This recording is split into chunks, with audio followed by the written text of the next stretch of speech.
Umorder sa atin sa Shopee at saka sa TikTok shop na mga na-pick up na kahapon at yung iba ngayong araw nila matatanggap.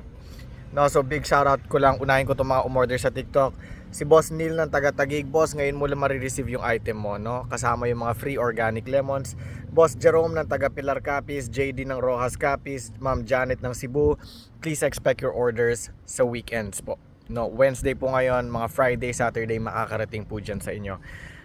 Sa Shopee naman, may mga umorder din si Boss Bicoy ng taga Las Piñas at saka si Ma'am Sheila ng Antipolo. Today po makakarating dyan. Please expect your orders today.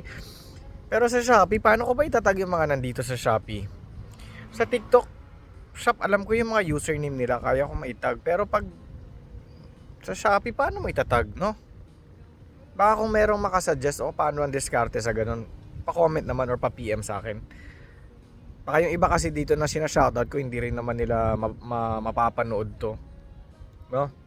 Anyway, itong kinakapatid kong si Sid ng taga Baguio, Ma'am Francia ng taga Pangasinan, bukas po marireceive ninyo yung in-order ninyo. Ma'am Danica ng taga Sorsogon, sa weekend po makakarating yung order ninyo.